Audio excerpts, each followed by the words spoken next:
Good evening and welcome to BSTV. And you have joined us on our GT4 TCR Challenge week. This is Season 9, Round 9.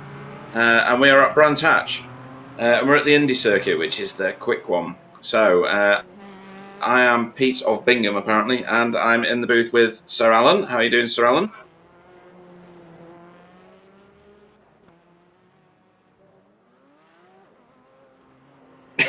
Where is Alan? Someone's stolen Alan. I don't know, maybe he's trying to catch Clyde somewhere, but Yeah, he maybe. was just talking to me just before you came into the booth. Well, that's very strange. And on the cameras, doing all the stuff to make us slightly more professional than I've just made us, is Sam. So, good evening, Sam. Good evening, Pete. And it's not the indie one, it's the long one. Is it? Is that working now? There we are. Welcome back, Alan Alan. back. I think I must have sat on my radio doodah. Oh, well, that sounds a bit personal, to be honest. Turned it off. Right, okay. Let me just finish getting myself ready for this broadcast. If I can find the... There we are. Short circuit tonight. I thought it was the Indy Circuit as well, but Sam just said it was the long version, so... Right. Oh, okay. Well, that's better from my point of view. I prefer the long circuit. I do. It's got many more features than the short one. If I'm pausing from time to time, it's because I can hear my voice on Sam's stream, which I'm going to abandon as soon as I've loaded into iRacing. So, yes, we are here at Brands Hatch, round 9. I'm about to go and get the season standings so far, and we'll talk through that, Alan. Just give me 1 second, I'll be right on it. You're doing great, Pete. Excellent. At short notice, I'm doing a fantastic job. So, GT4, we are looking at a Simon Trendle lead of 485 points. We're going to include drop scores now. So, second place would be, it still is, Stephen Walker. Stefan Goebbel is in third. I can now leave the stream, which is excellent news for me because my iRacing is finally loaded in. And now I've got it in triplicate because I can hear YouTube and Sam's screen. There we go.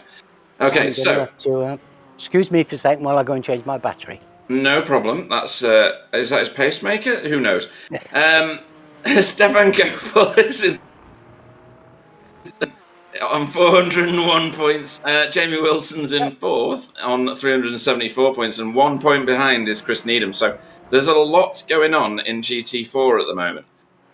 Moving on to TCR standings, if it will indeed give me the TCR standings. There we go. Sam Blease is your championship leader up to this point. He has not a massive lead when you take into account drop scores, because on overall points, Matt Elmore would be our series leader. But he's obviously accrued himself some negative points somewhere along the line because he's on 463. So he's 15 points behind Sam Blease in the championship. Cal Hardy is in third on 410. Russell Cowell is in fourth on 363. And David Ayres is on 317, sorry. And in fifth. I think that's possibly the highest I've seen David Ayres in this league. I will be corrected by somebody at some point on a chat somewhere. So that's the GT4 and TCR standings, yeah. Team standings wise, Spectre 6 TCR are nearly 20 points. Oh, no, they're not. They're 12 points ahead at the moment on 871. Which is Matt Elmore's crew, who's on the screen at the moment. I think, I don't know, because I've not set. We're racing. Oh, it's Russell. Okay, sorry, I got the wrong car. Why am I showing as disconnected? Is that because I have chosen the wrong project to run on SDK? Very likely is, knowing me. You're not disconnected though, I can hear you. Oh no, it's I mean probably because you are broadcaster, Pete. Oh, it's because I'm the... Oh, that's a very good point. See, this is why you're here. I'm clever. Yes, you are. Right, so we have Team Chimera in second, which is Simon and Jamie. And they're on 859. Alpine Stars Geodesic are on 688, which is Sam and Spencer. RWC Racing Red are on 627. Who's in RWC Red? There we go. RWC Blue is Jason Haddington. Red is Chris Needham, of course. Right, okay. And then Safeguard by Result are in 5th place at the moment on 620, which is Carl Hardy. Who else is in Safeguard? Or is that only Carl Hardy? Not sure. Oh, is it Martin as well? Martin Brennan, who's not here. He's sunning his white bits on the Isle of Wight, I think, isn't he? Is Andy Littler in Safeguard, or is he in work? He could be, because they are allowed 3. Well, he's definitely in the gravel. Very much in the gravel. Andrew Littler is driving for the team Andrew Littler, according to my screen, but that can't be right, can it? Never mind. And then driver of the meeting. So, Spyro. Spyro, that's right. Okay. So, driver of the meeting is headed up by Matt Elmore at the moment. He's on 9 points, so we've got to stop voting for him. Stefan Goebbel is in second place on 6. He's had a really good season so far. He is. I do like that paint. That paint's good. It catches the eye. It definitely says that he's German. All good in my mind. What do you think, Alan? It's a good paint job for BTS, isn't it? I've always thought it was a cracker, actually. It suits his purposes perfectly. Yeah, you're going to stand out in the crowd. That's the way to do it. What colour do you want your Porsche? I want it in green! Electric green, that is. Electric green, yeah. Third place is Simon Trendle at the minute on 4 points. Again, someone who's done some amazing races so far. Lots of door-to-door action from him. He was not here last week, so he dropped some points, which has closed it up a little bit. There you go, right. So, Alan fills me in on the details I've missed. Cal Hardy is in 4th. He's got 4 points. There he is, in the Safeguard colours. Again, bright and eye-catching there. And then Dominic Savicki is in 5th on 4 points. I don't know that Dominic is here today. No, he's not. So he's not going to gain any more driver of the meeting points, that's for sure. And then the head-to-heads, which I still don't understand, even though Clyde's given me the Janet and John version of this. It's still beyond my capability to comprehend. We've got winners from the quarterfinals, which means we must move on to a semi-final.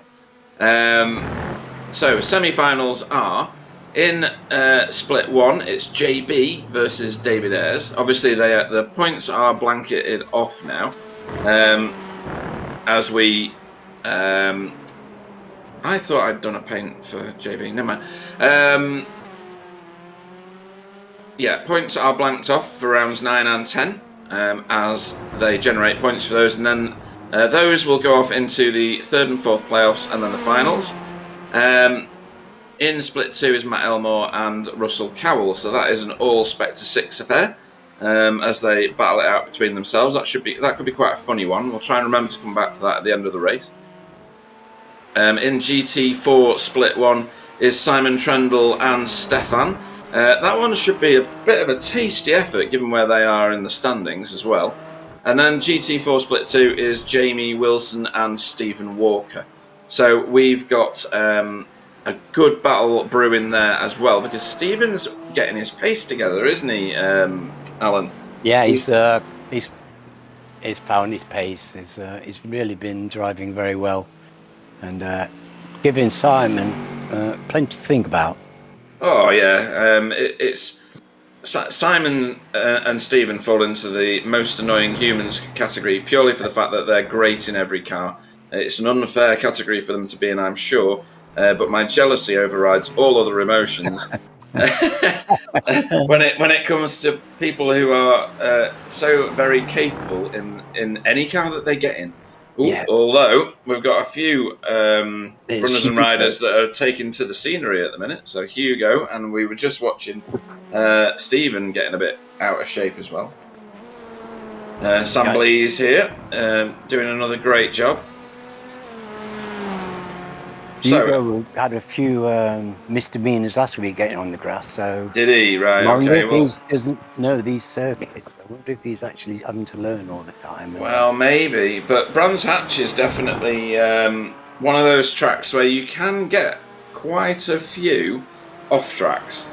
There's a number of places. If we were to go on board with Mr. Simone Trendell, for instance, here we go. We took it into the final turn here, which I think is called Clark's. I'm not really that sure. I'm going to have to get a track map up. And we head over the stripe towards Paddock Hill, as he types in for a track map.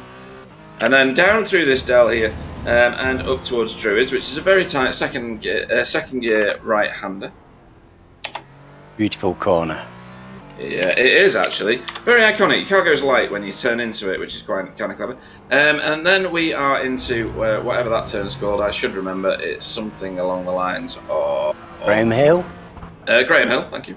And then we are into South Bank. This one, as we then climb up towards Pilgrim's Drop, which is not this bit. It's just under the bridge actually. Really, Pilgrim's Drop. It's the straightaway. So I said straightaway just to wind up Clyde because he's not here. And then into Hawthorne, which is a fourth gear generally, and I called it well. Sometimes you can go flat out in certain cars, but not in the GT4. Then we turn round Hawthorne's here into Portobello, and down to that was Westfield anyway, and down into Dingledell, which is where we're at now. This is Dingledell Corner as we head towards Stirling's. That is an off-track opportunity and a massive crashing opportunity there. This one is a camber is with you. You can really have some fun around Stirling's. Down through clearways and into the final corner again, and that is a lap. But there's certain danger points on this track, isn't there, Alan? There are. As you said, Paddock is obviously a place that can get hairy. But you know, with the quality of these drivers, and they all know, they're bound to know this circuit like the back of their hands. Now, there was a lot of different views expressed last week about people being actually some wildly enthusiastic and some wildly not. Oh, right. Okay. So there's a big cross section of people who like the track and don't. I think that was interesting to me because they're all great drivers. I think this is a great track. I love to drive here. So I was interested that some people find it tedious. I've always enjoyed it. I think it's a very iconic British track, so it's going to appeal to me somewhat. But this track has all the things that I like, and in all of the broadcasts, you'll hear me talk about topography. I like tracks that are not flat. I like Sebring because whilst it's not flat, it has some very challenging corners. Whereas this track has a multitude of challenges for every driver. Going through here, which is up Pilgrim's Rise towards Druids, that's a challenging braking zone in any car, no matter how much downforce you've got. And the same is true for coming down here and turning this left-hander, because that one is exactly as Hugo's just demonstrated. It's easy to go wide. This turn here, as we crawl back up towards... as we climb up Pilgrims, spinner. It is an easy spinner. And there was one hilarious official race I had with Gary Craig where we came around that corner, both of us, and there was a car literally sideways in the middle of the track as he'd spun, and about 4 cars ploughed into him because one car peeled out of the way and revealed it to the rest of the field, and nobody had seen it before that. There was a huge pile-up. All the way around this track are challenging combinations of braking zone and accelerating point and turning point and how soon you can get back on the gas. What cars do you like driving around this track, Alan? Well, there you go. I actually went and did some laps in the Mercedes earlier on. because I was curious about how that would feel around here. I thought maybe it'd be a bit big, bulky, and ungainly because I like my Mazda. The Mazda around here is absolutely genius. I mean, it's made for a little sports car, but also in the Formula 3, this is a great track. In the Evo Ferrari, I love that car as well. It gobbles this place up. It absolutely loves it. Right. Oh, okay. So, I think it's just a really great track. It's so much, like you say, it offers so much, but it's dangerous. And, the penalties for not carrying your pace through, like you said, you've got to get your braking right, because if you don't carry the pace through the corners, you're never going to make good laps. You've got to carry your pace through, and it's dangerous. Do you know when you're right on that edge? These innocuous-looking bends, they don't drive like they're innocuous when you're on the edge. No, and what you said just then triggers something else in me. There are certain corners which are stop and squirt, as in you just do the braking, you just do the acceleration, and that's how you do that bend as Shane goes wide there. However, there's other corners on tracks which are momentum corners. You carry the speed through them smoothly, or as smoothly as you can, with as minimum braking and as minimum turning as you can possibly manage through the wheel. This track has a combination, probably a balanced combination of both of those types of turn, and that's what makes it such a dynamic track. Sorry, go on. Sorry. The elevation changes as well, which you point out. I'm with you. Whoever laid this track out used every bit of the natural landscape, which is how they used to lay out tracks in the old days. They used to take a piece of land and use their cleverness and the contours of land to create beautiful racetracks. Now they take a piece of land and bulldoze it flat. Yeah, exactly. Yeah. And it takes some of the fun out of the game, because the natural landscape is what you should be fighting against in a car. So we are at the very end of qualifying already. That 15 minutes just flew by. So these cars that are on their cool-down laps or their final laps, I think there's only Andrew Littler on track at the moment, just getting his eye in, I think, on some of these turns, which are a bit more challenging.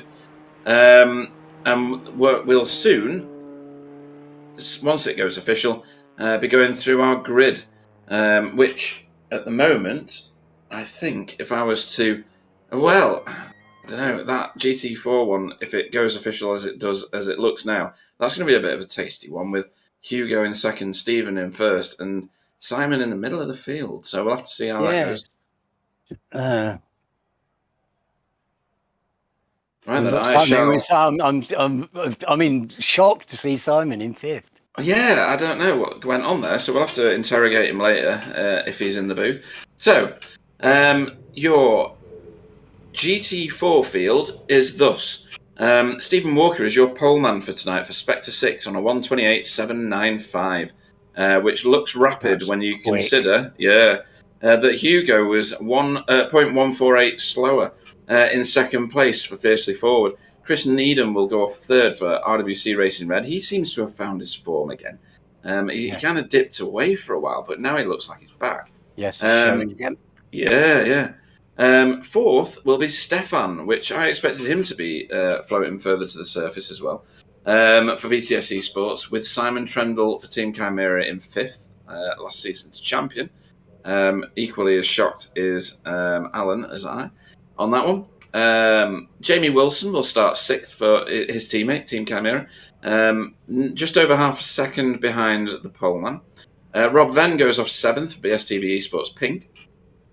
And Jason Haddington goes off in eighth place for RWC Racing Blue. But there's only 1.1 seconds covering that whole field, Alan. It's going to be quite a tight race, I think.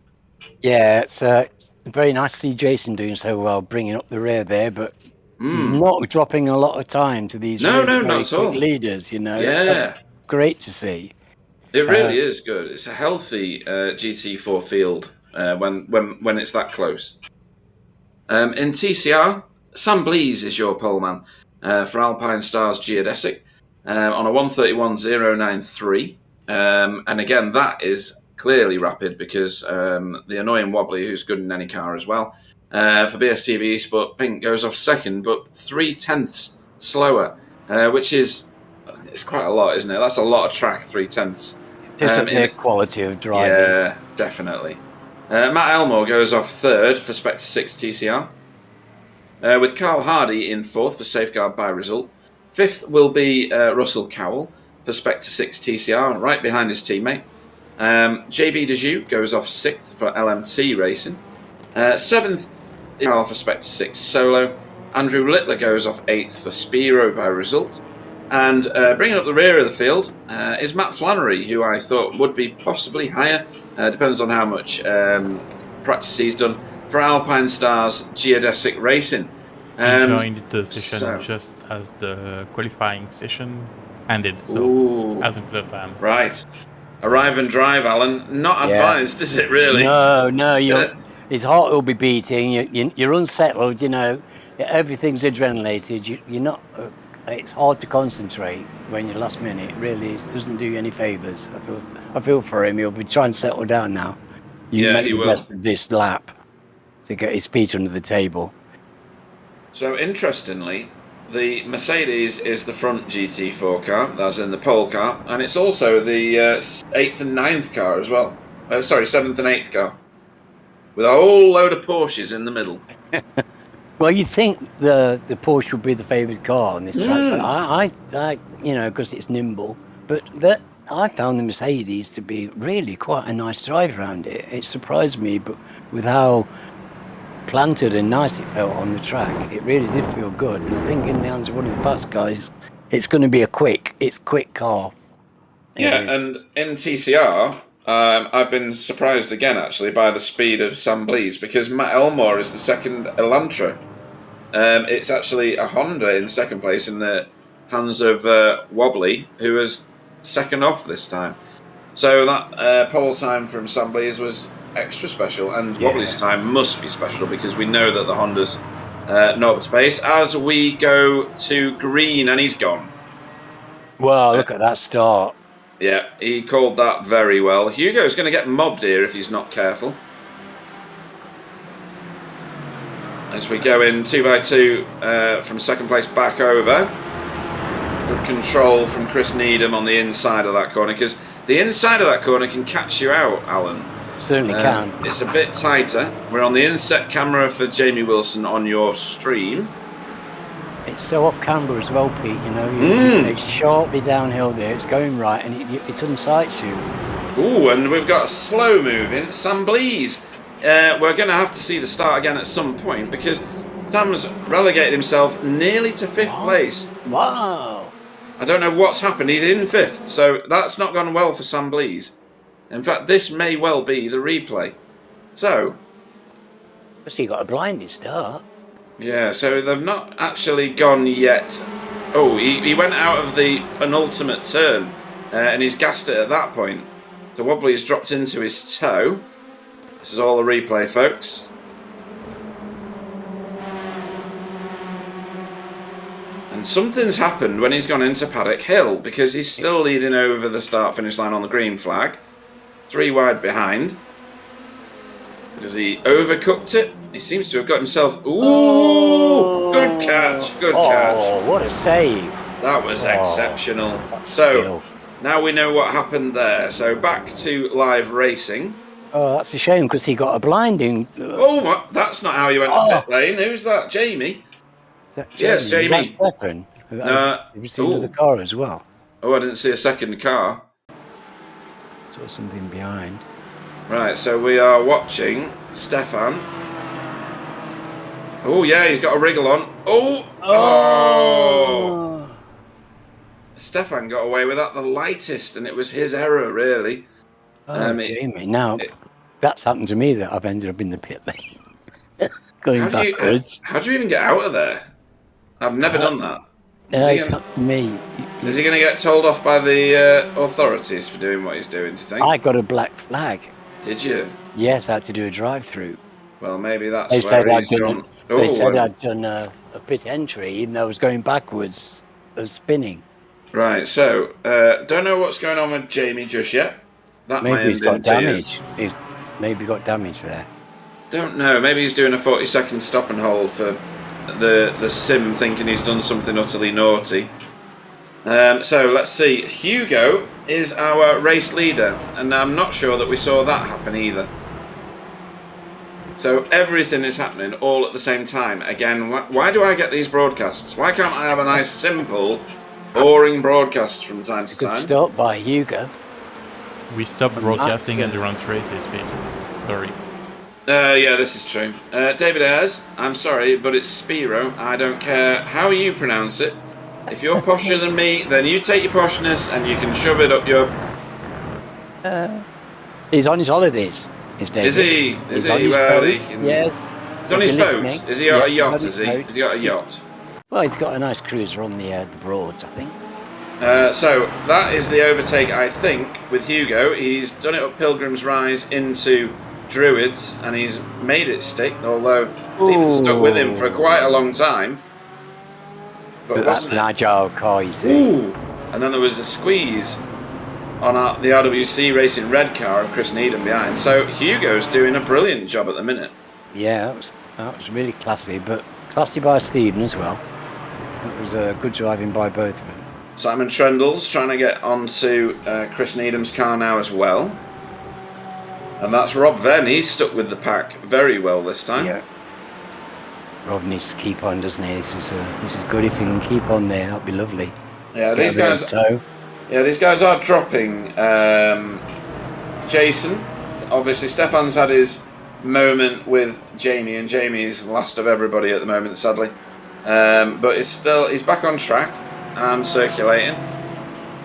Well, it's great. He'll be making a fight back. He won't be giving in. Legs won't be dropping. There'll be. Well, there's points in it because there's people in front that could crash and give him some freebies. So. Right at the beginning of the race, it's an hour-long race. It's not a sprint race. There's time for a recovery drive by all these guys. As Wobbly does his Flymo impression across the grass there. So, Matt Elmore is now the TCR race leader. Wobbly is in second place with Carl Hardy in third. I don't know that we saw Matt take the lead. I could be corrected on that. Maybe we did. I didn't see him in going past Wobbly. Well, no. Yeah. So there's stuff to review here. We saw Samblees relegate himself to fifth. He's still in fifth. I don't know whether he's regrouping over time. We're on lap 4 already. I mean, 5 minutes has flashed by. Here we go. Oh, so that's Sam losing it. Right, okay. Then Matt Elmore threads the needle. And Matt Elmore stuffs it on the inside of Wobbly and makes it stick. So we did kind of see it, but we're focused on Sam moving backwards rather than Matt moving forwards. But good move from Cap. Yeah, really, very nice. Cold tyres still at that point, so very brave. Very brave. 3 wide. Oh, that's not going to go well. Oh, is there 3 cars? No. Westfield doesn't let you do that, guys. And somebody's getting muscled out. It is. So, elbows are fully out here. And Carl Hardy is really getting feisty with Russell, or Russell's getting feisty with Carl, one of the two. And that's inviting Shane Powell into the mix. Oh, well, these 3 are going to be going at it, aren't they? It's a familiar story. We've seen this before. But Carl won't be... he won't want to be seeing Matt up there at the front. No, definitely not. He'll be wanting to exchange places with him. So, Wobbly's in the way, though, at the moment. And doing a really fine job in the... he's doing... You know, we know that Civic's down on pace. Yeah. So, he was just complaining. shows you what a good driver he is to get, you know... Because he's using... Not allowed to say things like that, Alan. Not about Wobbly. He was complaining endlessly about the lack of performance in the Civic the other day, so... Yeah, but he makes the best of the corners, doesn't he? Where we know it handles well. It goes around the corners sweetly, but it just hasn't got the top end. Yeah. That's he just makes the best of it. Like you say, he's just an any car driver. He makes the best of anything he's on the wheel of. He does. I don't find that cheeses me off. I find it inspiring, but I'm Yeah. So we've got a potential overtake behind us. Samblees tries to get his positions back, really. I mean, he must be frustrated. And that was Shane going a little bit wide, but he's got the optimal line going through. Oh, come on, Pete. Sterling's. He'll be pushing on because, you know, he's a heck of a driver and he knows how to overtake, so we can see him. He'll be pushing on. He's a good tactician on track, Samblies. He sizes up and prepares a move well in advance. That's a bit weird. Stefan passing Jason, and oh my word, this is never going to end well. Has he managed to avoid all bits of furniture? Good effort. Crikey, that was awesome. Yeah. That was all the world offence, wasn't it? Yeah, that's super wide as well. There's all sorts going on again. These three are absolutely nose to tail now. Robben's given himself a little gap to the back of Simon's car here. I think just in case anything happens. That Mercedes looks massive compared to the Porsche, doesn't it? It does. It does. It dwarfs it, but it doesn't feel massive on this circuit. The carriageway of Brands is reasonably capacious. You can see you've got room, and the car doesn't feel ungainly. So that surprised me a bit. I thought it would, but it didn't. It felt very nice and planted. I bet if you're ever overtaking one of those Mercedes, though, which I never do, obviously, you'd be thinking, why am I still overtaking it? It's been like a minute. Yes. What is it? London Route Master? What's going on here? It's massive. It's a long way past.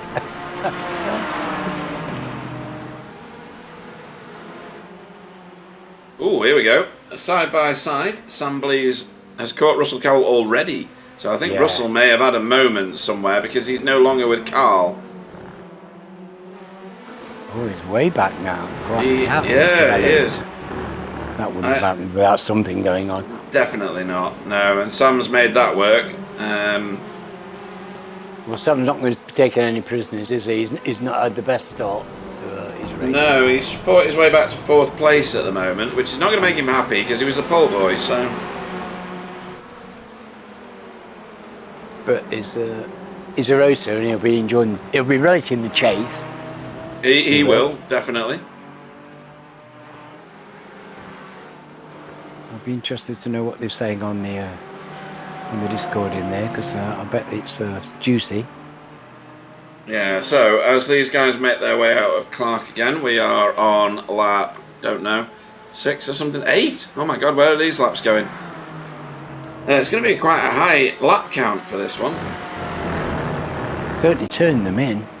They really are. I didn't expect them to be ticking off this many laps. When I thought it was the Indy track, I thought, geez, we're in for about 600 laps in an hour. But they're still ticking them off quite quickly, even on the full circuit. Simon having a good long look on the inside of Chris Needham's car, just to try and put him offline, I think, and he's managed it, because now he's going to get lots and lots of extra drive from taking a bigger sweeping turn through South Bend? Oh, I don't even know anymore. Surtees.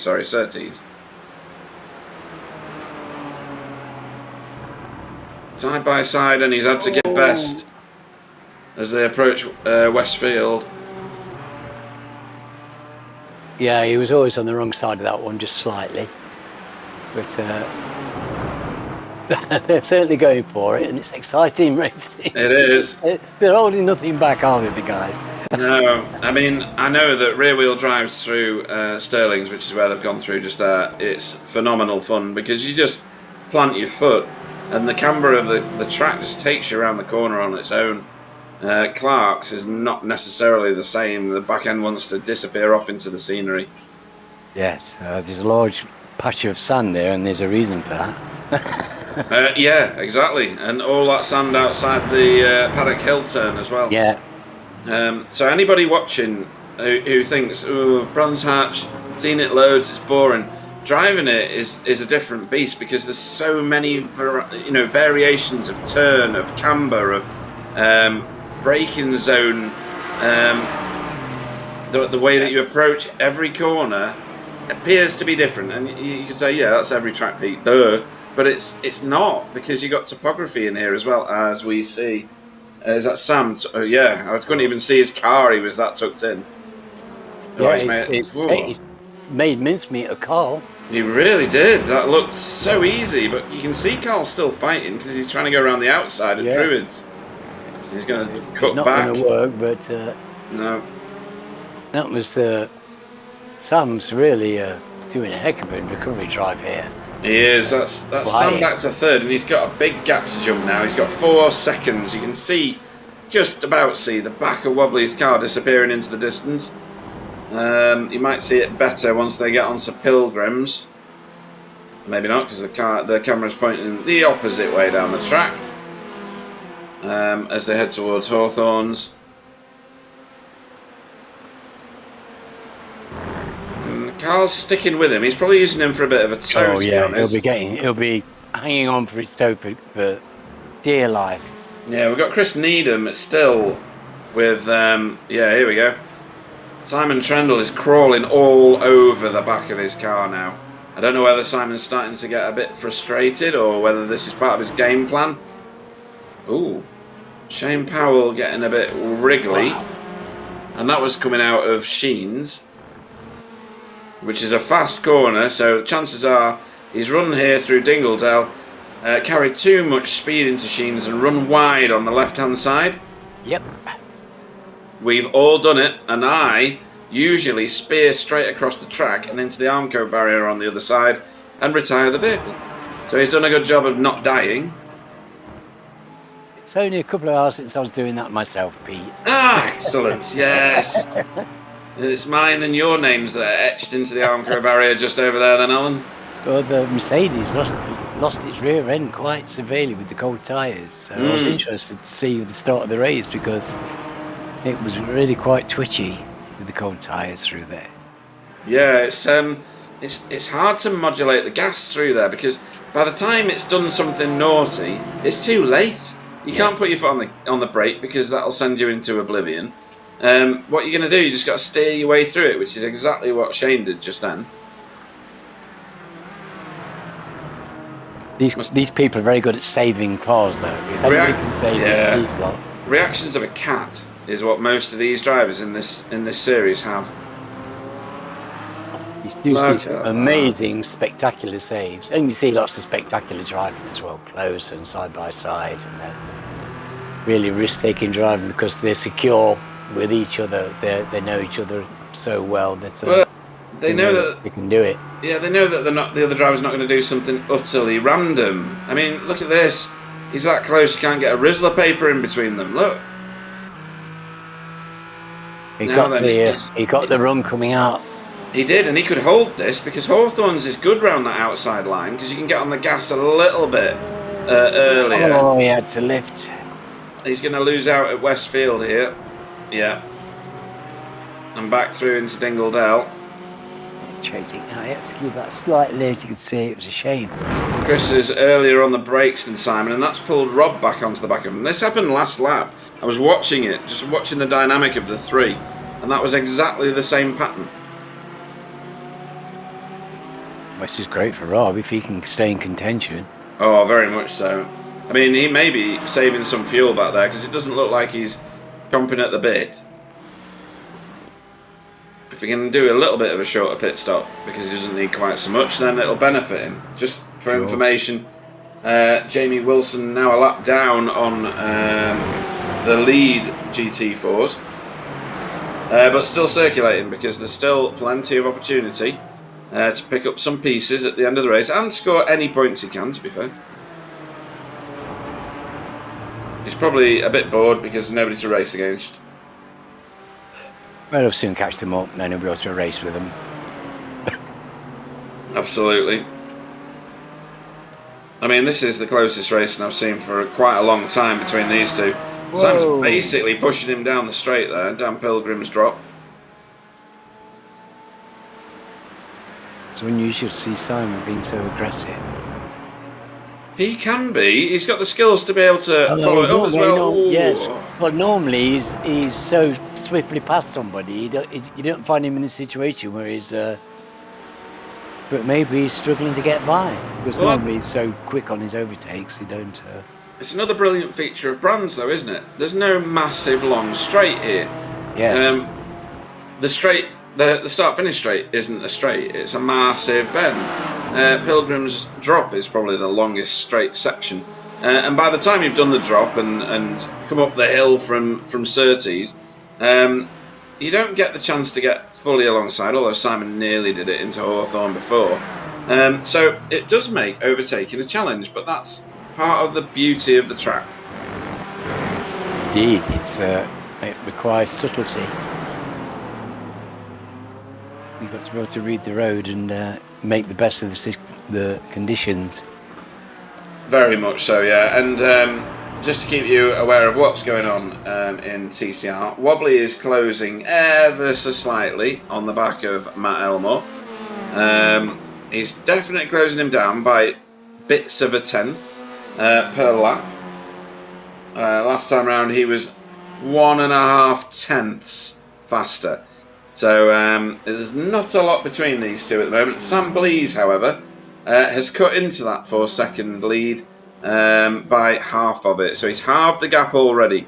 2.4 seconds behind the lead 2 now, and plenty of laps to cover that gap. Yes, and he's pushing very hard. You could see the way he was coming through there. He went through paddock like a dose of salts. Yeah. And pushing on. Oh, very much so, yeah. And we've got Matt Flannery now under pressure from Shane after his Code Brown earlier on at Sheen's. And that's JB just behind there.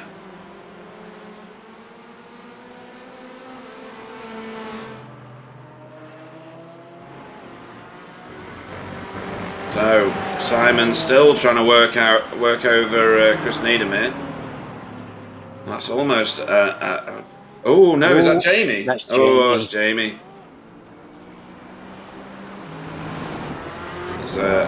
It's so easy. It's so easy.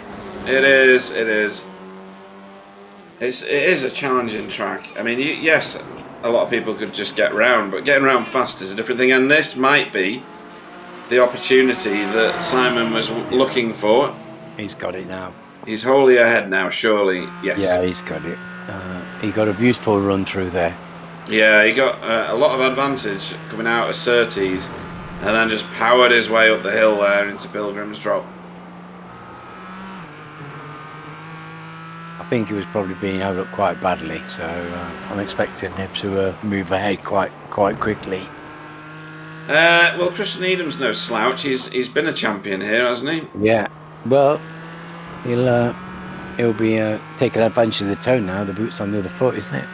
Yeah. I mean, like a lot of racing, the best tactic is to snap straight back.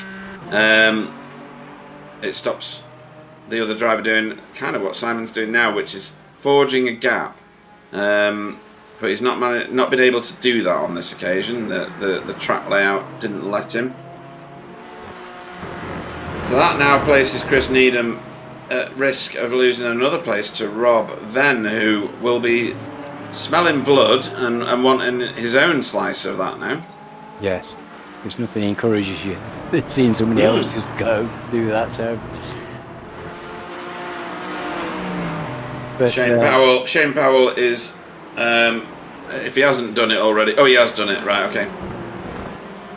So I think that was a move forged out of Westfield. Here we go. So I don't know whether Matt Flannery did something wrong or Shane just got a really, really good run. I think it was a really, really good run. Oh, look at that. Did he carry pace through there? I know. That was excellent. Oh, I would have been straight in the Armco with that one. And look at this. This is the GT4 lead. So similar to the TCR lead, we've got two cars that have broken away from everybody else. Stephen Walker and Hugo, in this case, are the Gladiators. Simon will be doing his very best to join them and make it a triumvirate. Well, Simon Trendle on my screen's dropping down, but I don't know whether that's just an SDK thing. I've been caught out by SDK doing naughty things before. Oh, don't say that. Although it does look like it's stuck. Sorry, Sam, can we just switch to Simon a second?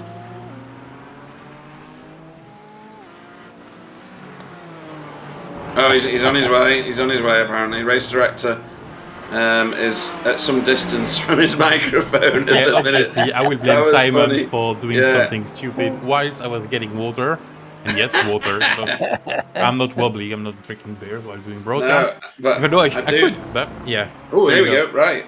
It was a thing then. Otherwise, Sam would not have given us a replay. So this is into Clark's. It's gone wide. Oh. That can be a race-defining moment. He has controlled that fantastically. It's so easy to lose it there. He was nearly all 4 off. That would have been straight on. If it had got the other 2 wheels off, that would have been the end of it. It would have been very much. Yeah, he'd have been a passenger for the rest of that journey. That was fantastic car control, but he's back where he started from. Yeah, he's got all of that to do it again. And it's not like Rob Ben and Chris Needham are easy to get by. No, I know. He had a bit of a scrap the first time with Chris Needham, so certainly not going to be a dual race for him. No. Be interesting to see what the pit stops do now. Yeah, totally. So Matt Flannery is not letting Shane go at all. He's stuck with him. Wow. Shane's front tyre's gone maybe because he's ploughing some corners here. That would be unfortunate if he's got Leary tyres on these cars. Goodness me. It's easy to heat the fronts though. Yeah. Some of these corners lend themselves to scrubbing. Yeah, they do, because the TCRs, they're irresistible. You just want to chuck them into these corners. They gobble them up. They do, yeah. And really, it can be determined as being hard to crash this car unless you get on the grass, because you just gas it in any sticky situations and the car pulls itself straight again. So, it's a good fun car to fling into corners, to be fair. In any of them. It doesn't matter what the brand is. The only reason that everybody's in the Elantra is because the balance of power this season is somewhat off. I've been told that the Veloster is on the up and up. All right, okay, that's new news to me. So, yeah, people are just starting to migrate to the Veloster a bit more. So maybe they've made some changes. Yeah, that would be good. Just looking at the timings, Matt Elmore and Wobbly again, still bolted together at the minute. Wobbly not able to do much about it at the moment though. This is the race lead for TCR. And we've got some action here with Simon, and who's caught the back of Rob Venn again now. And this will maintain our focus for a little while, I would think. Oh, hang on. Ooh. No, that's fine. I thought I would have a change for the lead. It's just my SDK going mad again.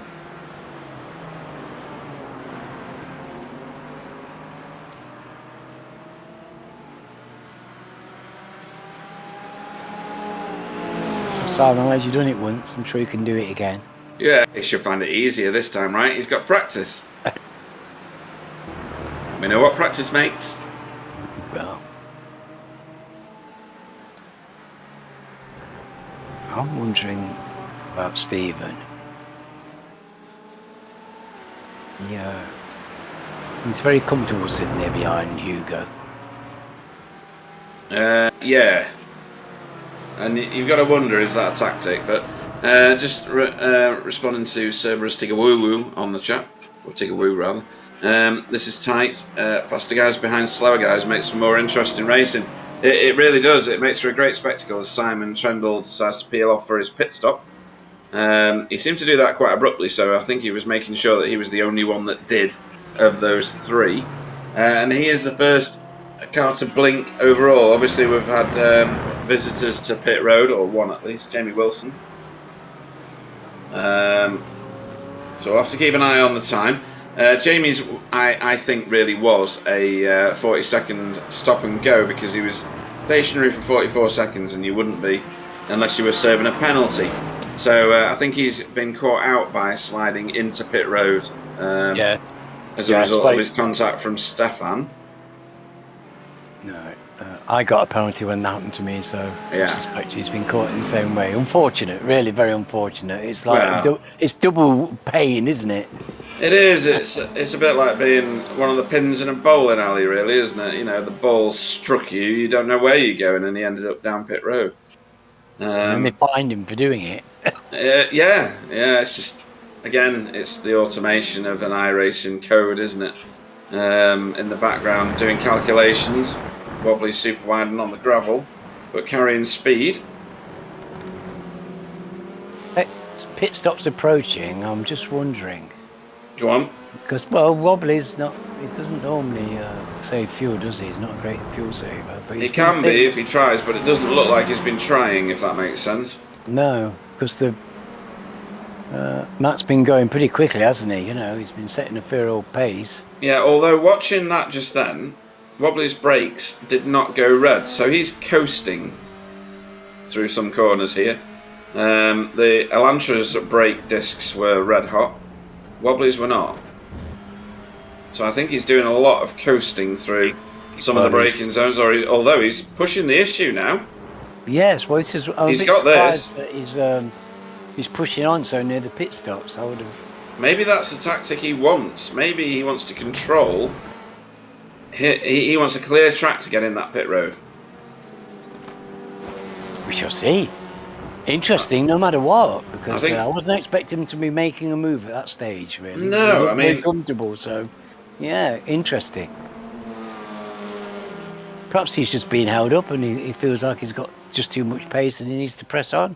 Maybe so, yeah. I mean, it was a great overtake. It was nice and clean and well structured. And you know that he could have been causing Matt a lot more trouble Yeah. if he wanted to. And to be fair, he's already scraping out a bit of a gap there. There's Stephen. What's Stephen doing? No, this is Hugo. And Stephen, sorry, yeah, going round. Stephen has gone round. Hugo's gone in the pits. So we'll see if there's any undercut available for Hugo.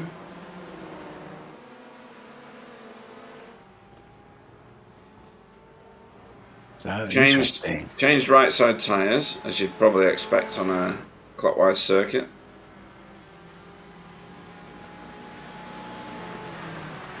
This is a long stop. Feels like a long time. Yeah, some tyre and fuel. Was he speeding entering? Didn't look like it. It's really calm. He's in, and it should pop up. Oh, he's overshot his pit box. Right. Oh, no tyres. I thought that car twitched. It must have just been the iRacing physics. And you think a penalty, okay. So Race Director thinks we've observed a penalty for Hugo. He's dropping backwards miles into the TCR field now. He's got a black flag showing in iRacing, so yes, Aha. definitely a penalty. Right. So it wasn't a pit stop. And now he's away again. So that, sadly, must have been speeding into pit road. And Steve's gone into pits. Yes, in fact, a whole bag full of them have. So we're on board with Hugo now, just to see if he was actually speeding. All seems very pedestrian so far.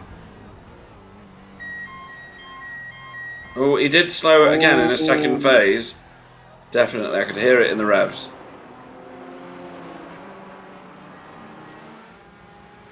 Right then, so let's see where we're at. Chris Needham, Stefan, Stephen, Rob Venn, Jason Haddington, pretty much the rest of the GT4 field are in pit road at the moment.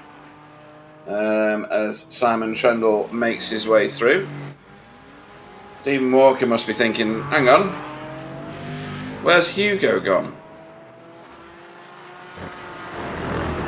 I want to do a joke about wherever Hugo I go, but I couldn't make it work, so I'm going to abandon that one. Wow. That's a bit of a gift for Stephen, isn't it? Oh, and here comes the TCR field, Alan. Oh, when I say Sam's in front. Yeah. Sam's in front. Carl's second. Yep, and then. So what happened to Matt? So Matt Elmore's in pit road here with Wobbly. JB's pulled into pit road as well. So when I said the TCR field, what I actually meant was 3 cars. Yeah.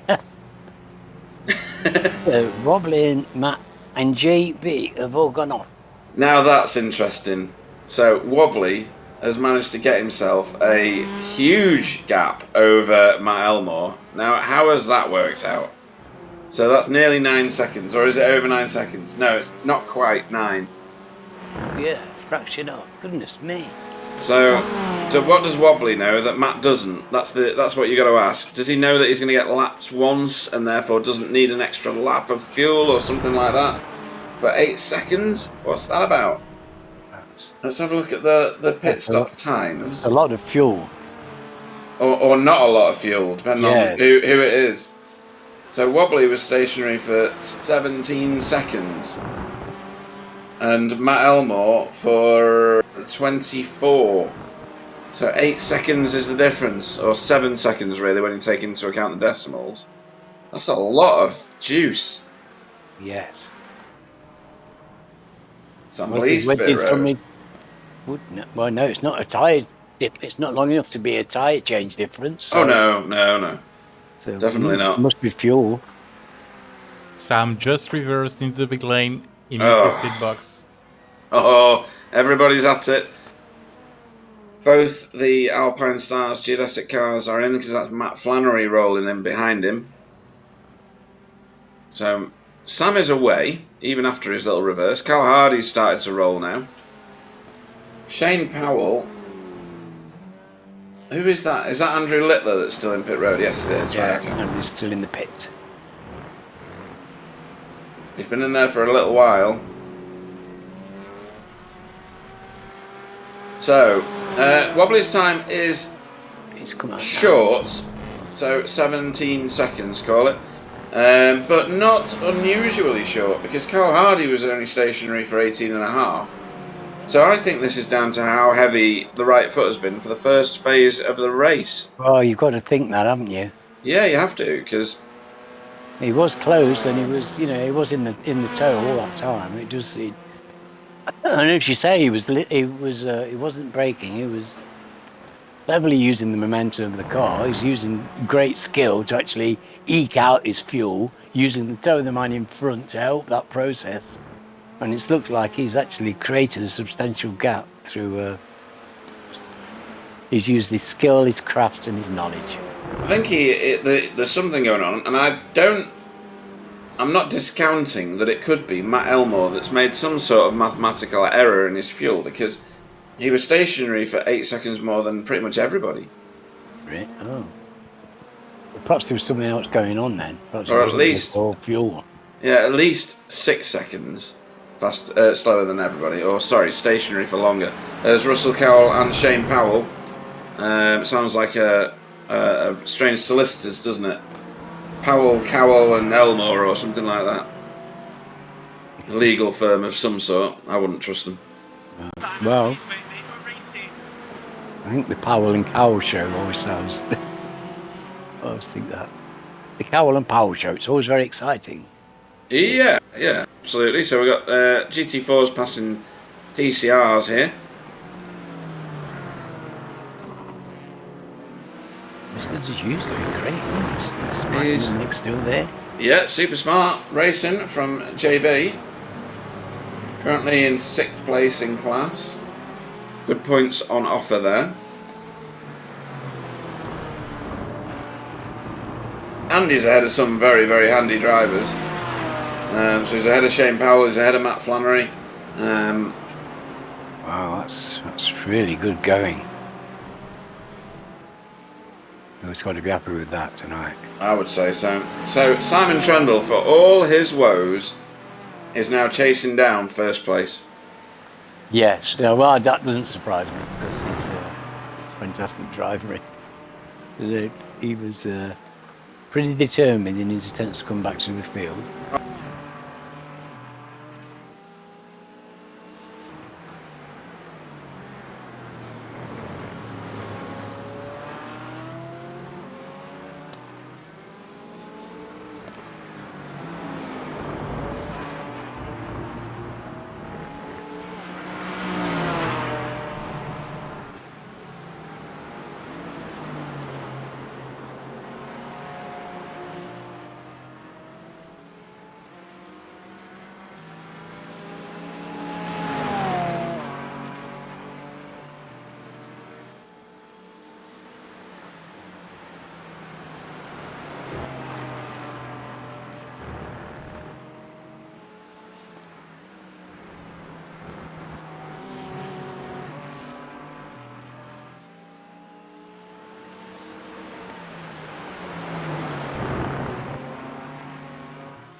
header, but these are.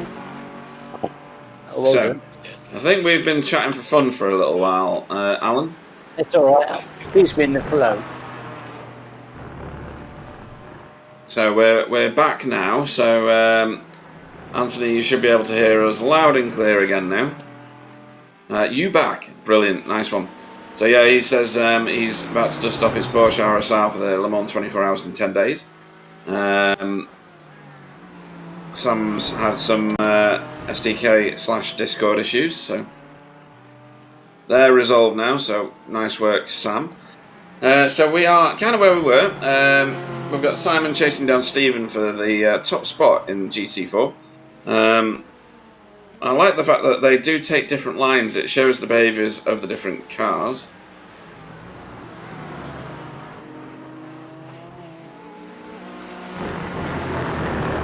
And I agree with your statement on Discord there, Sam, so we'll have a chat about that later.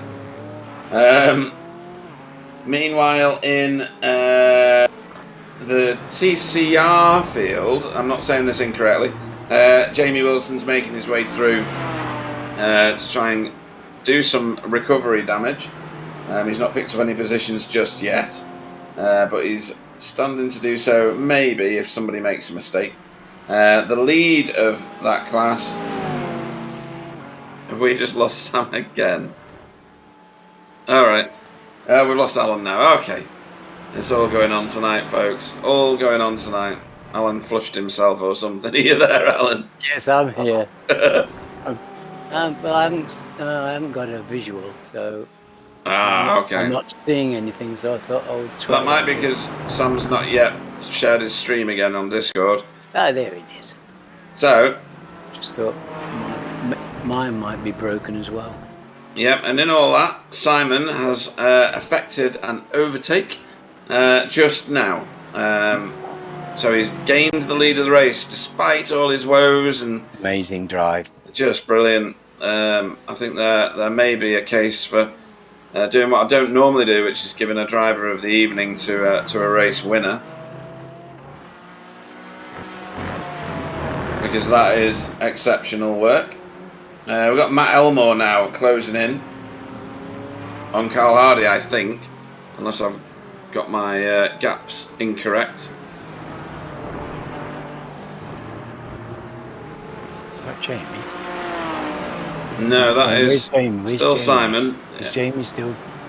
Jamie's still making his way through the TCR field at the moment, but yeah. He's put Shane Powell behind him. He's now chasing down JB Dejoux. He's got a little way to go before he gets there as well. He's got 20 seconds or so on that little chase. Every place counts, doesn't it? It's all points for him.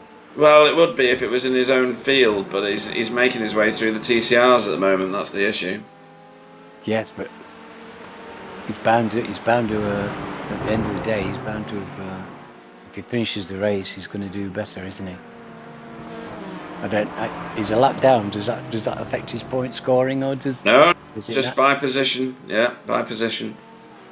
So he should still stay in it just in case somebody fires it at the scenery. Russell Cowell's going to be the next one to get a lap put on him by the leaders.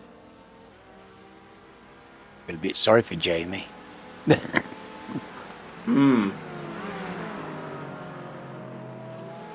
you got control of the cameras, Sam? If you can put us on Matt Elmore for us. Oh, there we go. So Matt Elmore has closed right in on the back of Carl Hardy now.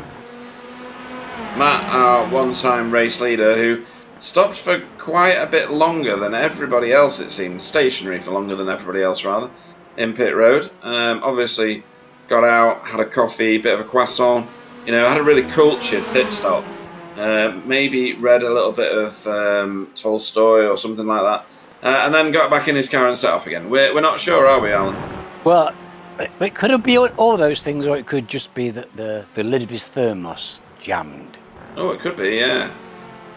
See, that's more believable than what I said.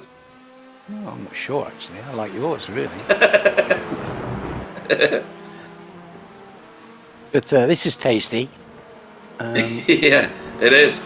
It's a good little battle there not faking each other out so much, but Matt Elmore is definitely showing himself in all the right places in Carl's mirrors. He's not really pushing the back of his car just yet. I don't know whether he's looking a little bit further ahead and thinking, do you know what, Carl Hardy is my target, because Sam Blease is a further 10 seconds further down the road. So I'm not going to cover that gap in the 15 minutes that's remaining. Yeah. He's not got a DeLorean. He may well hit 88 miles an hour, but he's not going to go back to the future tonight. So, what's this now? No, let's chat on the... Marco De Mela's challenging the statement of Le Mans 24, but Sam has put him fully in his place by saying yes. Next week, it's part of the pure driving PDS, isn't it, Sam? Yeah.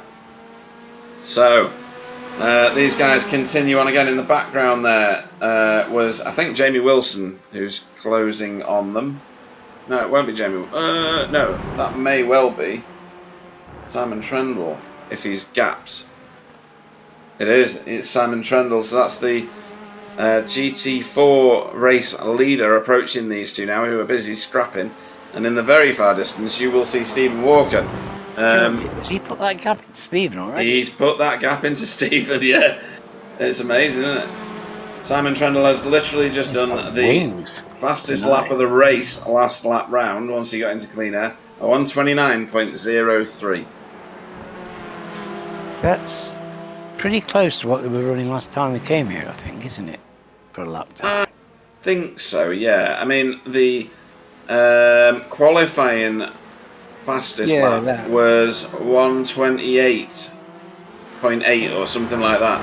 So he's only 2/10-ish off the fastest qualifying lap in a race. Yeah. The lap record is wobbly in the McLaren in the GTs, 129. Yeah, but we don't mention that because it makes his head bigger than it already is. But Sam is the TCR in the Elantra, so right, okay. In the modern era, and that's the Elantra 132. Right, okay. And what are we doing today? That was a 132 back then, and we're doing 131.7, 131.2. So a little bit faster in the TCRs. Yeah, that's a whole second. That's quite a lot. Yeah. Second's a lot. Thank you. Stephen Walker had a bit of a bad lap last time round, so I think that gap is as a result of an error. Because he did a 131.45 compared to Simon's 129.5. So there's a good nearly 3 seconds getting on there. Oh no, 2 seconds I should say. Which is on track. It's quite a long way, isn't it? Really. It looks a long way. Yeah, it does. But also, you know, if he adds something, a little something, just a slight loss of control, then 2 seconds might be what he's lost. But you know, you lose more getting your composure back and getting the car back onto pace. Yeah, absolutely. As Stephen Walker makes his way through these two, no resistance from his own teammate there, of Matt Elmore. And that's actually moved Carl Hardy offline. And Carl Hardy's re-overtaken Stephen Walker. Great move. This is great defending, Carl. Come on, mate. Don't know whether Stephen's making himself a nuisance on purpose or not to try and help out Matt Elmore, but there's a bit of flashing lights, which is illegal in my mind, and a few conversations going on between them. These are very good friends, of course. They've spent many hours circulating like this, haven't they? And I imagine there's some appreciative comments about each other's driving style going on. Along the lines of, can I ask what it is you intend to do with your vehicle? Yes. If you take, no, that's ended very badly potentially. So great save by Carl. Yeah, I don't know what's going to happen here. Whether there's going to be any. Lose the pace. He's bound to lose the pace, surely. Yes, he has. Yeah, I didn't know whether there was anything given back or not. Oh, that's a shame. Still, We'll have to see that again from a different angle.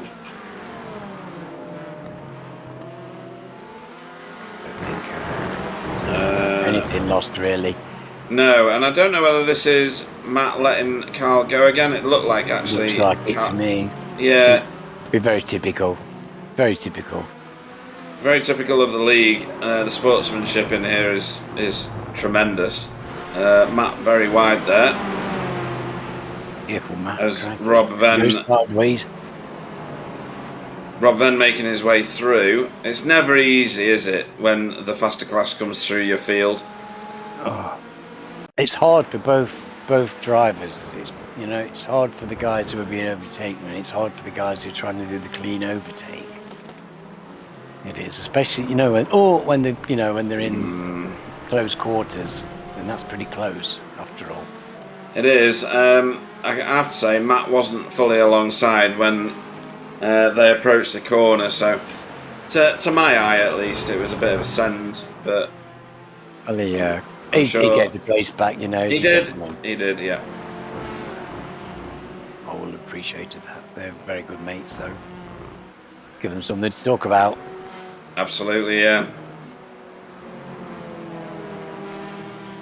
So now Matt will be wanting to get back in front of Carl, regardless of all that. They might be mates, but he still wants to get in front of him again. Oh yeah, definitely. So the race is back on with these two. We've got some gaps forming around the field now, as you'd probably expect this far into a 1 hour race. We've got about 8 minutes left to race. We're on lap 35 for the GT4s. We're on lap 34 for the TCRs. I think most of the TCRs have been overtaken now, with the possible exception of Sam and Wobbly. Because I've lost complete track of where Simon Trendle is at the moment in relation to that field. That is... Who's that in front of me? That's Sam Blees. So yeah, he's not done the full TCR field yet.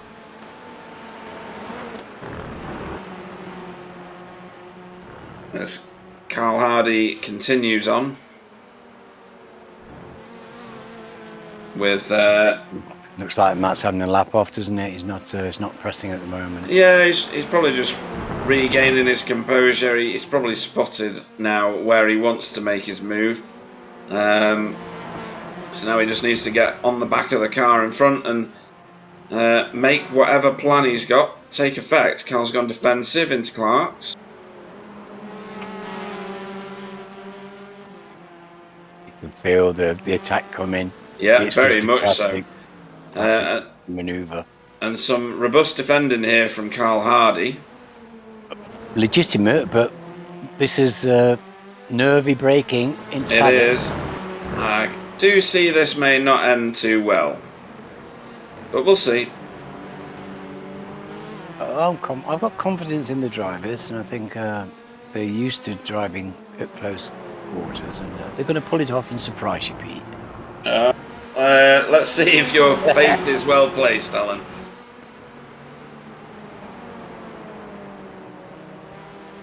So, Surtees again, and towards Pilgrim's Drop, the climb up the hill here, and then it suddenly drops down underneath the bridge there as they head to Hawthorne.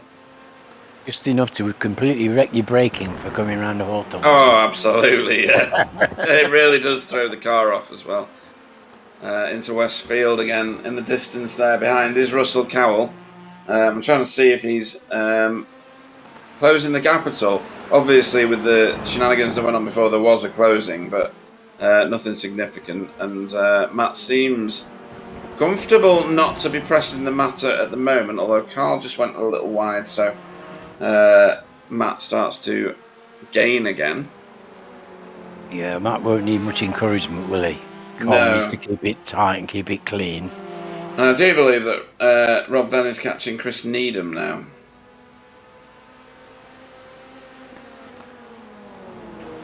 In the GT4, that is, obviously.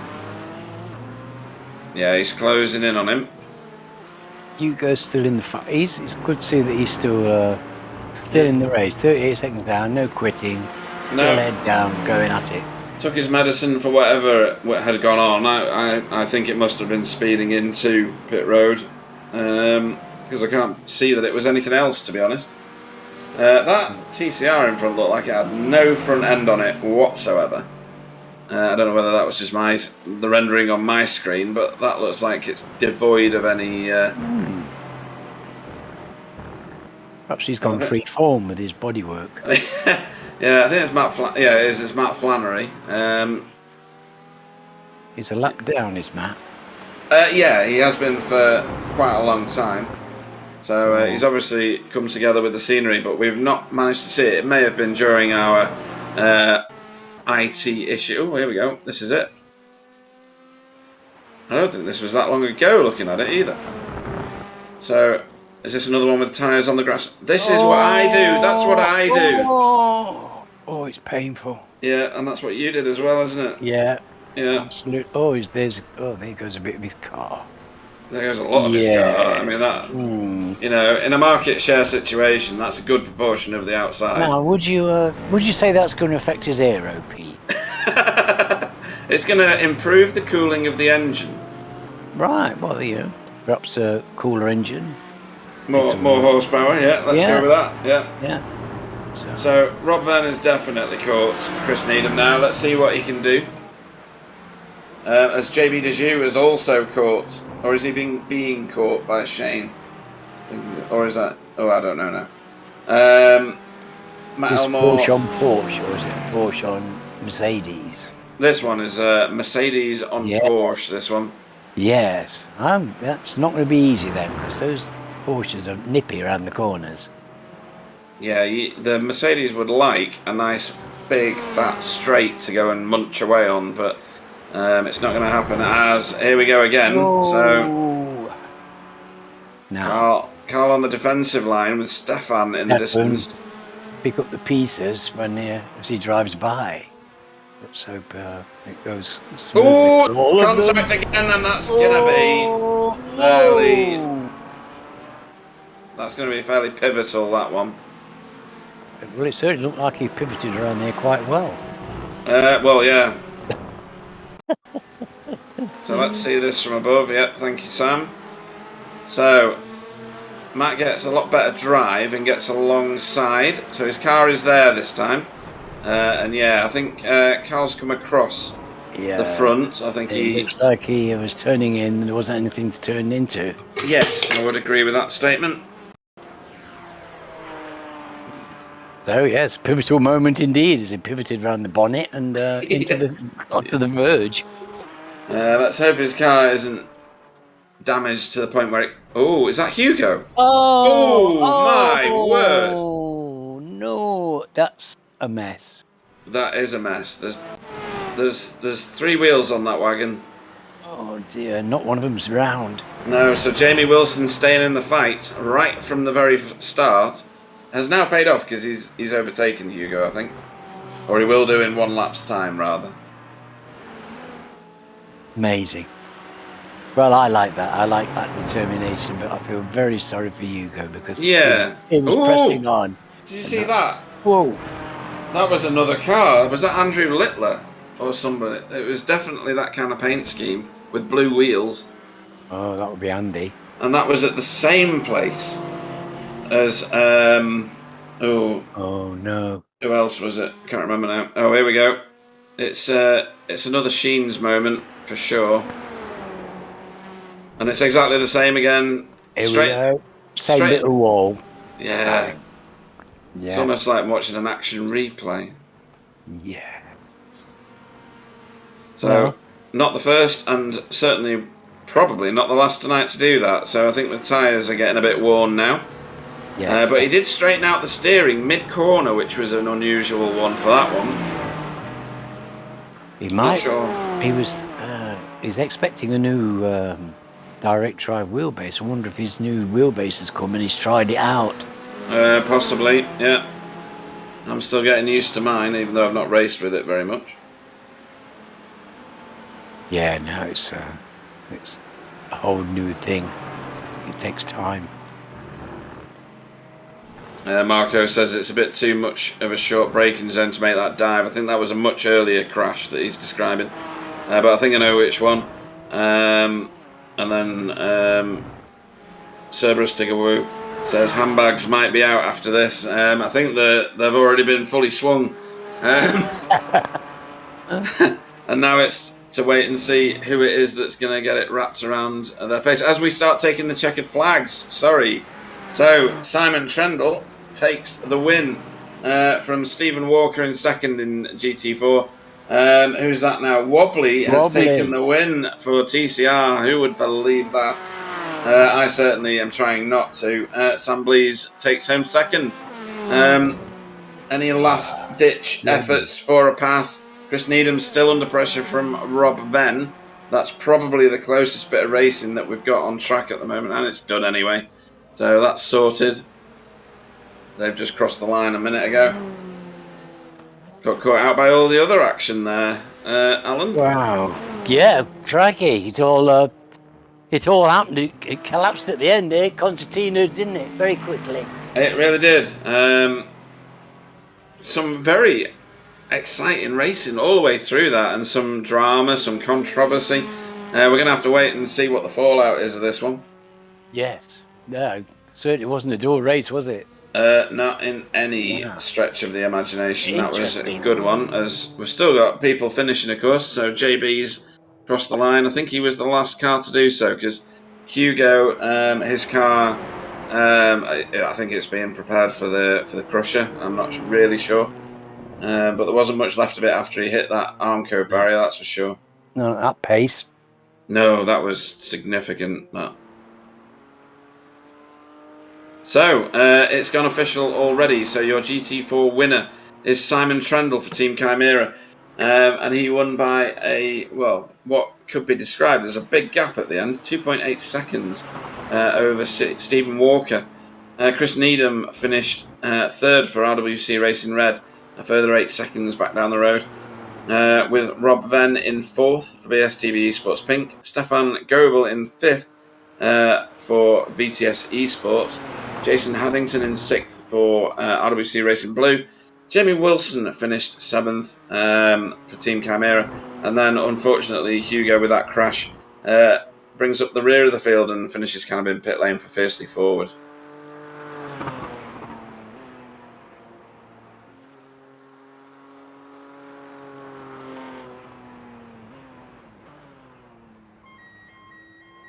And then our TCR field.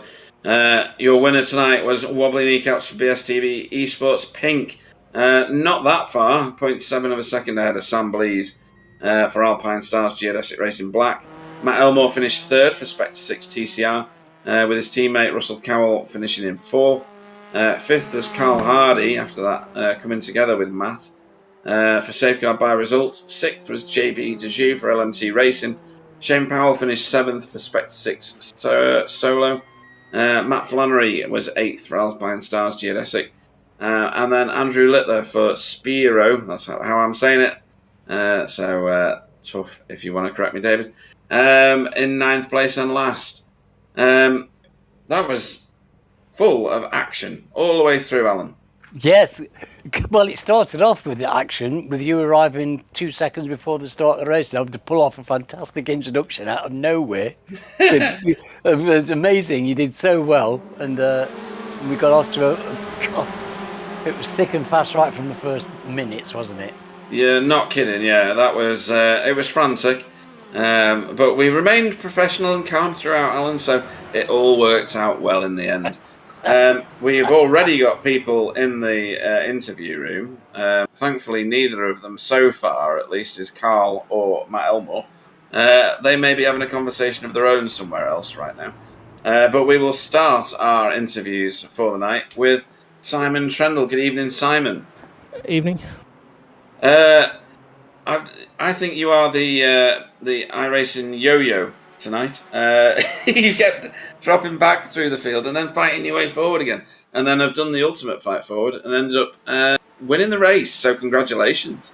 Yeah. To be honest, I was struggling in the first half. I hadn't got my eye in with the car, and then it took me a long time to get past Chris. He put up a good fight. He was holding pretty well, in apart from one corner where I constantly got a run on him, but it wasn't a long enough straight. Which I'm sure annoyed him because I was all over his bumper constantly. But Yeah. that's part of the fun. Yeah, I think next time you should affix some sort of sponge to the front bumper of your car so you can at least clean the one in front while you're doing what you're doing. I need to charge for that service. I'll get close enough to some people. But great racing. I mean, full of action. And sadly, Jamie's race was as well at the start. But he's managed to finish not last, is how I'm classifying that, because of Hugo's coming together with the wall. Jamie's night full of different fate and fortune for Team Chimera. Any standout moments for you, other than obviously overtaking for the lead, which was a great move? Around the outside. That was quite good. Yeah, that was pretty classy. That corner works in the Porsche, obviously, although not in the other Porsche. I don't know. Obviously, I pitted like the first opportunity I possibly could, just because I had that mistake coming out the last corner and got sideways and lost the position I'd fought quite hard for. Yeah.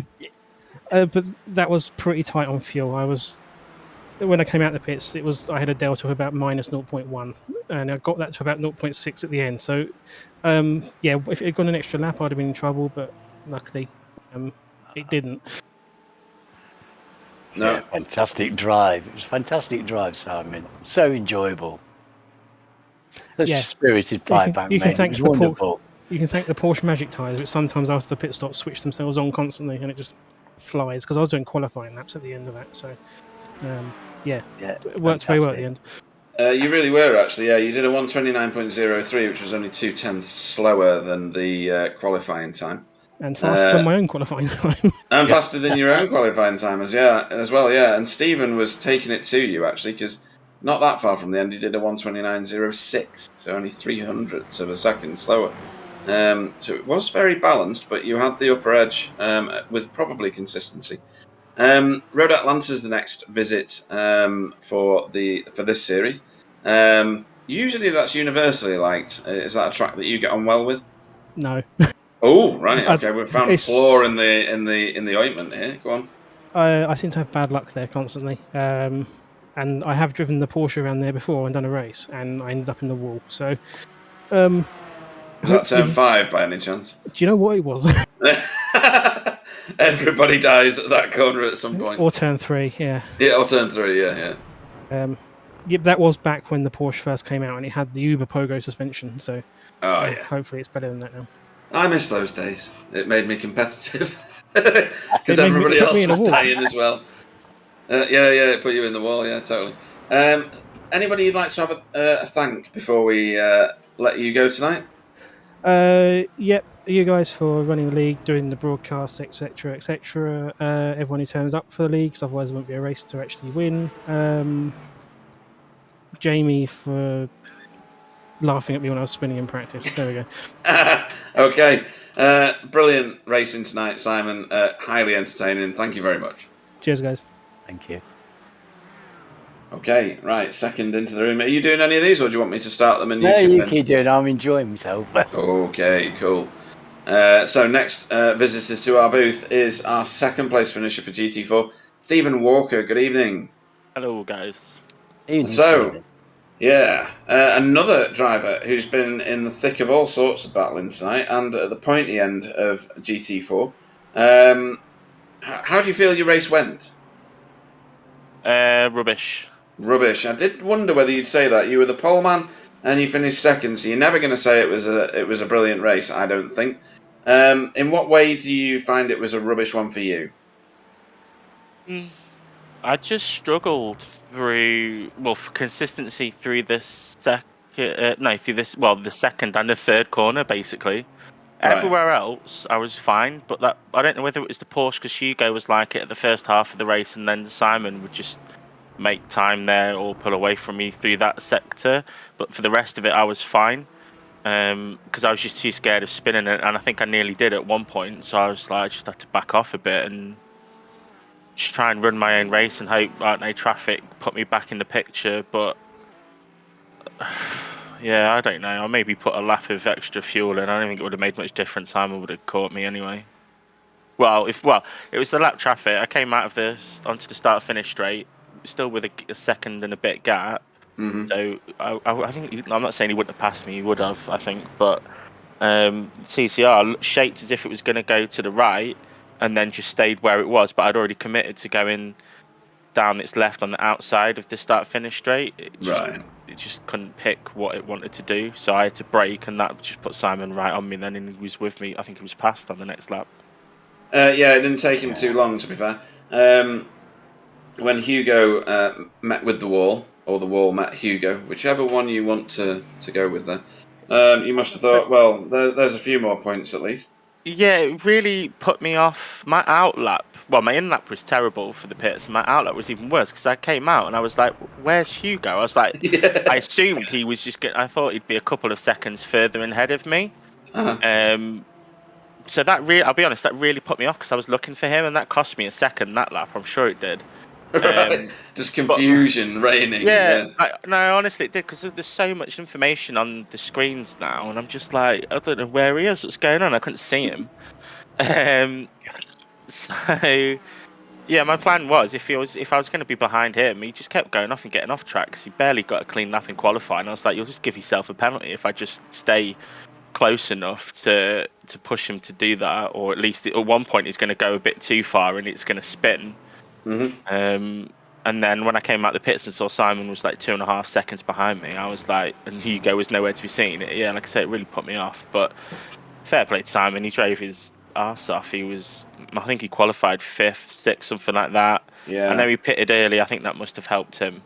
But yeah, he had great pace. He deserves that. The way he drove there made short work of me. I just couldn't go any quicker. Oh, he was flying at the end, Stephen. He really was. He was doing quali lap pace. He was absolutely flying. He got a second win with his tyres. I don't think you could have competed with that in that car. In that Porsche, he's driving so well around here. And I think he did pretty well, to be honest. That Mercedes looks like a huge car, doesn't it? It does look large on the road. And, yeah, it's a little bit like a boat. You have to tune it really specially to get it to turn in. Well, it's as big as a cross-channel ferry, isn't it? It's massive. So I really enjoyed driving it for a GT4. I'm going from TCR to GT4. I'm not doing too bad, but I'm still annoyed because I felt like I could have won that. It was kind of played. Simon qualified a bit further back. Hugo was a liability to himself. When he came through, I think I nearly lost it on the second lap, and he decided to come through. I was like, well, after last time, I'm just going to give you all the space and let you make your own mistake. And well, he did that again. So yeah, true. Not that I wish that on anyone, because it is good to race people, but ultimately it was good fun. I'm annoyed at coming second again. King of the second place. I just can't. The only place I don't get second is the V8s because I'm so rubbish. It's like in the 20s, which is fine, but it's like that was after qualifying. I was like, maybe I can win this one, but no, alas, it was not to be. Okay. Well, yeah, from our perspective, we had a blast watching you racing tonight. Plenty of footage for your sponsors, that's for sure. Speaking of which, anybody you'd like to thank before we let you go and celebrate? Yeah, obviously you guys for putting the show on, and the rest of the team. I think Matt had a good race. My brother for watching, and then just Simon for sending it as hard as he could and getting it's a really good championship winning drive, if I do say so myself.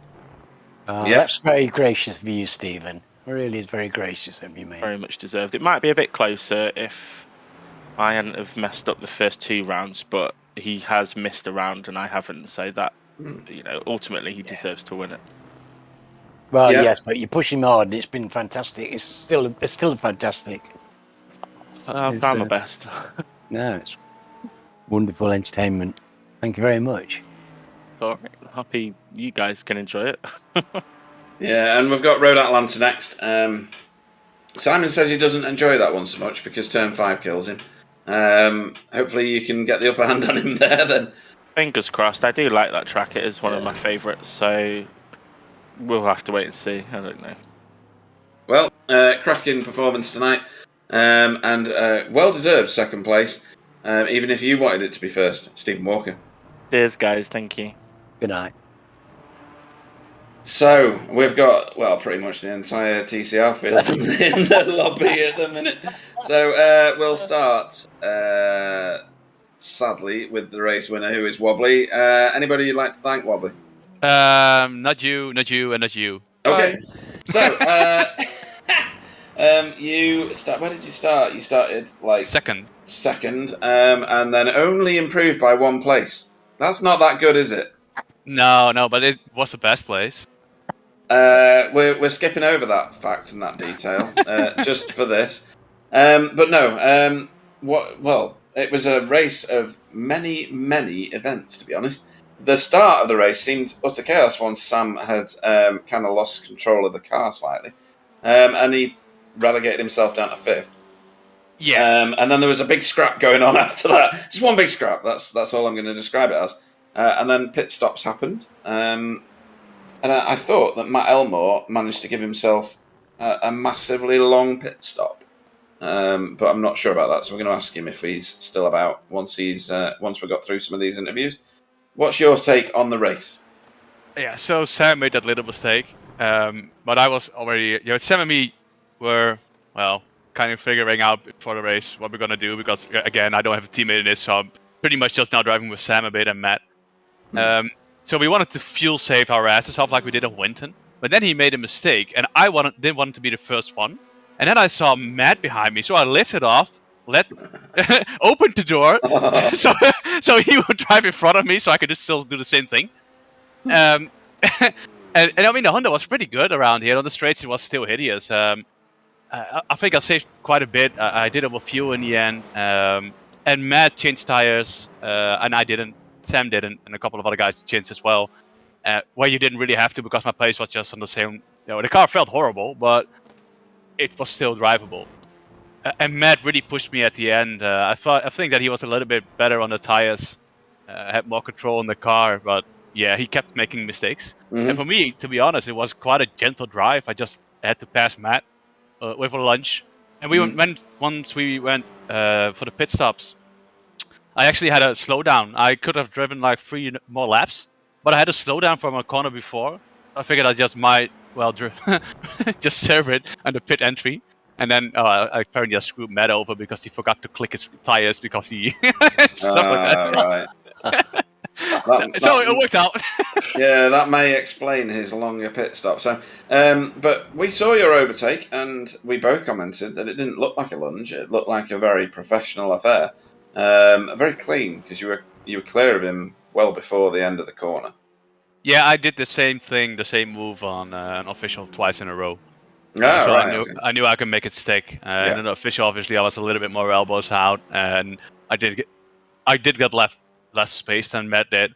That's what. Just happy that we came through that corner, because it's quite a quick corner and it's easy to wash out and just collide. But I think it's good. I was happy with that. Cool. And Road Atlanta is where we visit next for this series. A favourite or not a favourite? Yeah, well, I like the track, but I'm not there. I'm in Italy. Oh, that's right. Yes, and the week after that as well. You've prioritised real life. I'm doing the little bunny ears for the quotations over doing simulation racing. So I think you need to address your priorities in life and sort yourself out. Well, I might go to Monza. It's like an hour drive, so I might see if I can do a track day or something. yeah, just to prove I was wrong. Yeah. So, anybody you'd like to thank, other than me, of course, because I'm amazing, for your race victory tonight? I want to thank myself. I want to thank Sam for advising me not to take tires, because I didn't have a clue. I didn't check, so I didn't have a clue. You guys setting up the broadcast, but besides Pete, because he's a dick. Okay. Alan, obviously, because he's a legend. And still Jibby and Rob chat with, and super happy to see that Matt Flannery is back. Yeah, it was good to see him back in. Sam, you didn't get a thank you then? No, he didn't. I just ignore him like I do in Hell Let Loose. Yeah, well, yeah. And then I turn around and he's there. So, we will see you next time out. Congratulations on your win. Wobbly kneecaps. Bye. We should die in Italy. Hell Let Loose tomorrow. Let's go. Yeah. He's gone. Right, so, next up is one Sam Blees, who I think he started in third. I'm going to go for. I don't know. Wait, where were you? Oh no, you were first, of course, because then you quickly relegated yourself down to fifth with a bit of loss of control in turn one. I was pole for one whole corner. Yeah. And then fifth for 17 laps or something. It was a long time. I thought he's just going to carve his way back through to at least second very quickly, and he didn't. I did. Well, not very quickly, but I did. That's what I mean. Yeah, well, you did, but it wasn't very quickly. That was the stressed word in my sentence. Sorry, go on. I was yeah, you are right. I was. It's tough. There's just too many cars everywhere. And then when I did try to go for an overtake, I ended up 3 wide and in the grass again, and I lost another place in 3 seconds or something. There was a lot going on, it has to be said, and a lot of it was surrounding your car tonight, which made it greatly entertaining for the rest of us, but maybe a little bit annoying for you. No, it was good fun, to be honest. It was. I should have won it. I absolutely should have won it. There was like 4 or 5 things that if they didn't happen, I'd have at least caught Wobbly and we'd have had a battle at the end. But 4 of those 5 things were my mistakes. So it's fair enough. It's, it's on me. I was the one who for some reason thought 3 wide through the whatever that kink at the back of the circuit's called, while I was on the outside was a good idea. Yeah. I overran my pit box. I had the half spin on lap 1. Can't even remember what else happened. But they were all my fault, really. I'm not aggrieved at anybody. It was good fun. It was just messy. It was, but it was massively entertaining from our perspective because we were. Well, I've got no nails left. Don't know about Alan. Road Atlanta's our next destination.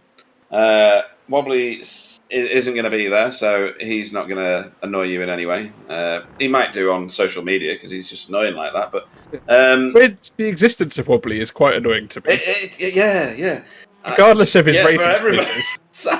Sam just chipped in with for everybody. So that was good. Is that a track that you get on well with? Yeah,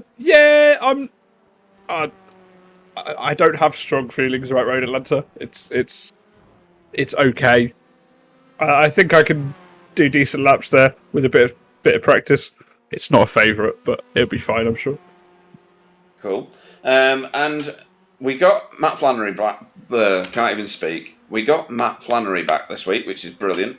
Where's the other one? Where's Spencer of McCarthy, as he would have been known? He is in Turkey.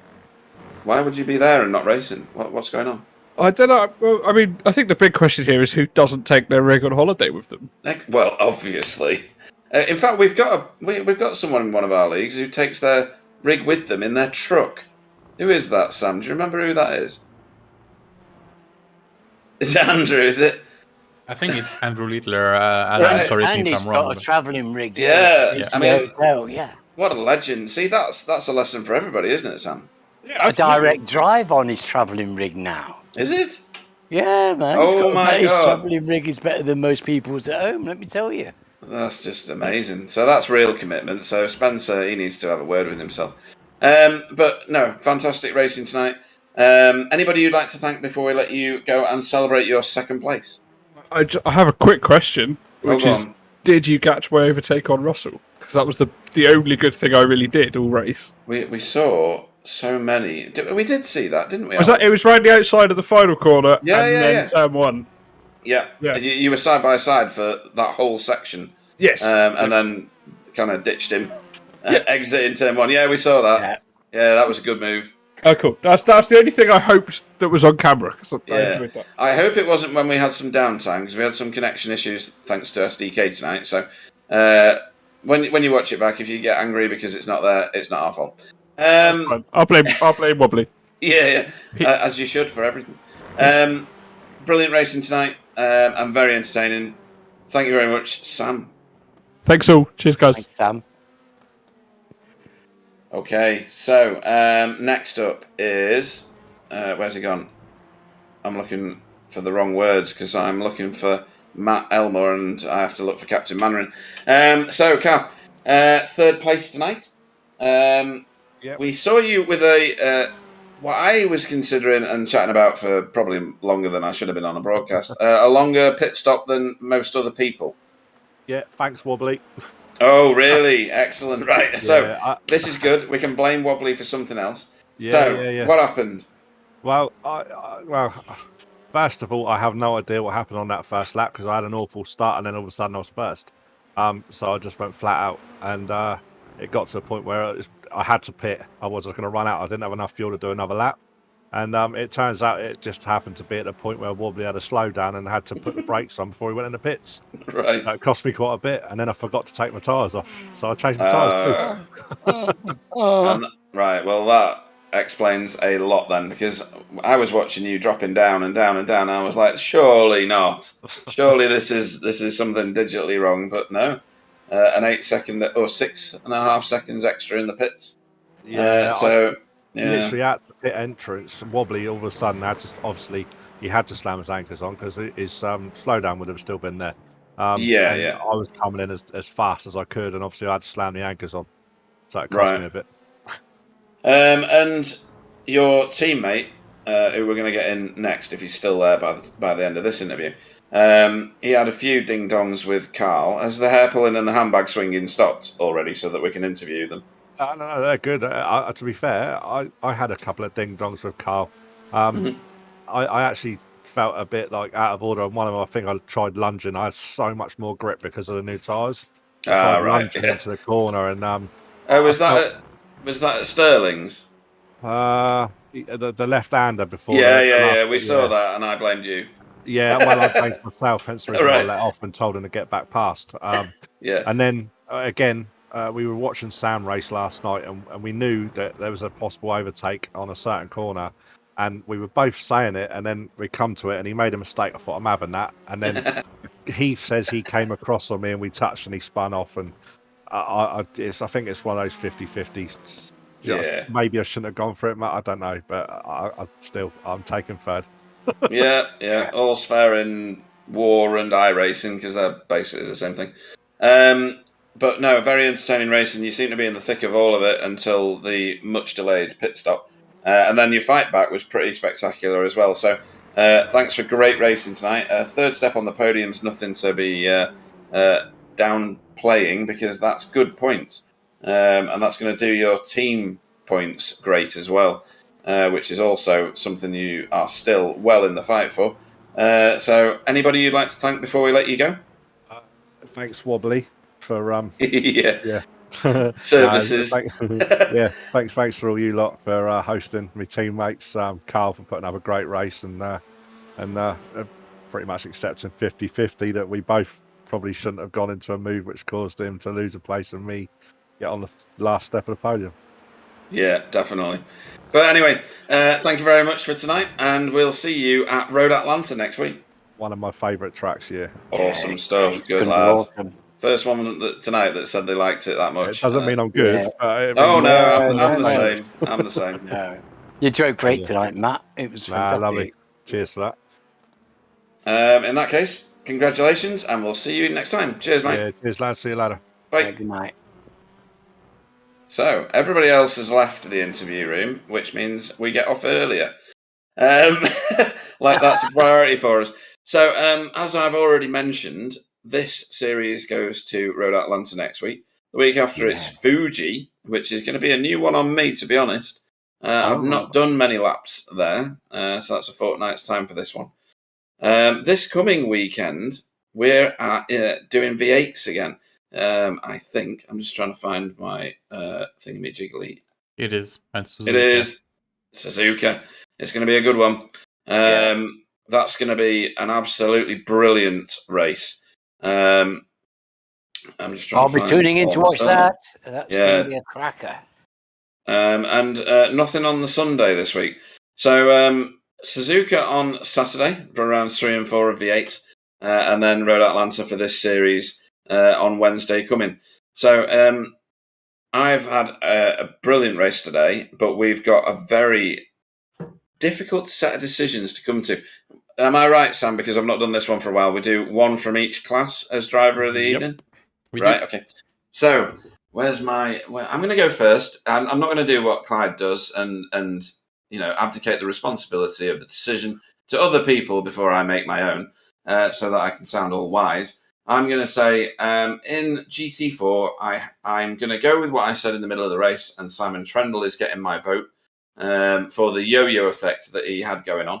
I think that's excellent driving from him. And then TCR, who do I want to pin my flag in? I can't vote for Wobbly. It's against my religion, even though I don't have one.